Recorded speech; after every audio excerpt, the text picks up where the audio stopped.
اس لیے میرا عزیز اپنے دلوں کو ہر وقت صاف شفاف رکھے، صاف دل رکھے، اور اونچ نیچ ہو جاتی ہے. ہاں مزاج مختلف ہوتے ہیں، اونچ نیچ ہو جاتی ہے. یہاں تک کہ حضور علیہ الصلوۃ والسلام کے گھر کے اندر بھی اونچ نیچ ہوئی.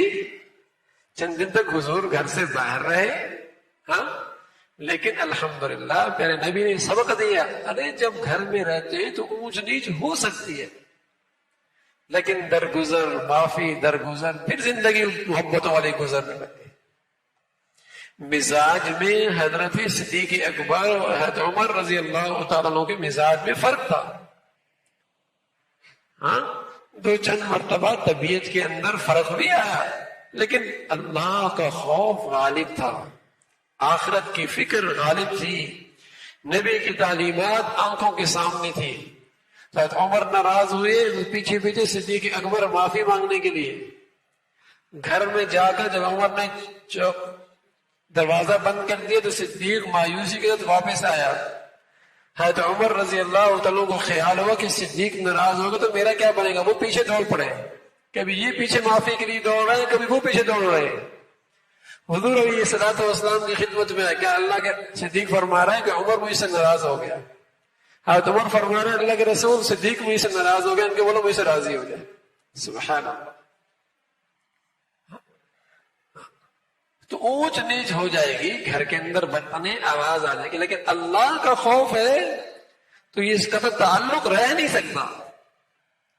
یہ نفرتیں رہ نہیں سکتی، یہ رنجشیں رہ نہیں سکتی. کشیدگی ختم ہو جائے گی، رنجشیں ختم ہو جائیں گی اگر اللہ کا خوف ہو کہ رب کی رحمت روٹ جائے گی، ایمان کا نور نصیب نہیں ہوگا. جتنے بھی تہجد پڑھتے رہے، تسبیحات پڑھتے رہے، تلاوتیں کرتے رہے، لیکن دلوں کے اندر کینہ اور بغض بھرا پڑا ہے تو کوئی نور نہیں ملنا، کوئی نور نہیں ملنا. اس لیے میرا عزیزو اللہ کے لیے ایک دوسرے کو درگزر کر دیا کرے، واعفو عنہ، معاف کر دو.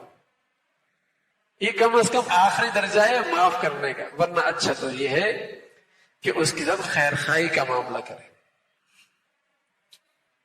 اس لیے لکھا ہے کہ اگر کسی کا نقصان ہو اور دل کے اندر خوشی پیدا ہو کہ اچھا ہوا اس کا نقصان ہوا، دل کے اندر خوشی پیدا ہوتا ہے، یہ اچھا ہوا اس کا نقصان ہو گیا. اگر اس خوشی کو پسند کر رہا تو یہ دل کو سیاہ کر رہا ہے، اور کسی کے نقصان پر دل میں خوشی تو پیدا ہوئی، لیکن یہ خوشی کیوں پیدا ہوئی یہ پسند نہیں کر رہا، یہ پتہ نہیں کیوں خوشی ہو رہی ہے اس کے نقصان پر، پسند نہیں کر رہا، لیکن پھر بھی دل خوش ہو رہا ہے اچھا وہ نقصان ہوا. لیکن اس طرز عمل کو پسند نہیں کر رہا، لیکن چونکہ یہ غیر اختیاری ہے پھر بھی دل خوش ہو رہا ہے تو گناہ نہیں ہے. لیکن یہ خاصیت بھی اچھی نہیں ہے. کیوں خوش ہو رہا ہے؟ تو اس کا علاج یہ بتایا کہ جس کے نقصان پر تمہیں خوشی آ رہی ہے اور وہ خوشی بغیر اختیار کے ہے، گناہ تو نہیں ہے لیکن یہ کیفیت اچھی بھی نہیں ہے. اس لیے اس کا طریقہ یہ ہے کہ ہمیشہ اس کو اپنی دعاؤں میں یاد رکھا کرو کہ اے اللہ تم اسے اور ترقی نصیب فرما، کہ طبیعت کے اندر جو قدورت تھی اس کے بارے میں وہ آہستہ آہستہ زائل ہو جائے اور وہ کیفیت بھی ختم ہو جائے.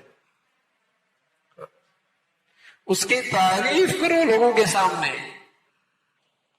اس کی اچھائیاں بیان کرو، تو اس سے انشاءاللہ یہ کیفیت بھی ختم ہو جائے. تو میرے دوستوں ہماری زندگی ایسی ہو کہ سب سے صلح جوئی ہو، محبتوں والی ہو، پیار والی ہو. اس لیے کہ ہم اپنے عیب تو نہیں دیکھتے، دوسروں کے عیب خوردبین لگا کر دیکھتے. خوردبین چھوٹے سے چھوٹا بھی، بیوی دیکھ رہی ہوتی میاں کیا کر رہا ہے، میاں بھی اس کے چھوٹے چھوٹے قصور دیکھ رہا ہوتا. تو میرے دوستوں خوردبین لگا کر زندگی دیکھی جائے گی تو پھر زندگی تھوڑی بنا کرتی ہے. زندگی تو بنتی ہے اس کی خوبیاں دیکھ کر، مثبت سوچ رکھ کے، اچھائیاں دیکھ کر. ارے کچھ نہ کچھ کمزوری تو سبھی کے اندر ہوتی ہے. کون ایسا ہے جو ہر قسم کی کمزوریوں سے پاک ہے. اگر جو زندگی گزارنے لگو گے تو گھر کبھی آباد نہیں ہوں گے. ہاں اپنے کمزوریاں خود بین لگا کے دیکھو، یہ ترقی کی علامت ہے، یہ بڑائی کی بات ہے. دوسروں کی زندگیاں مثبت انداز میں دیکھو، اچھائیاں دیکھو کہ جو اب تک کر رہا. تو یہ انداز ہے میرے دوستو گھروں کو آباد کرنے کا.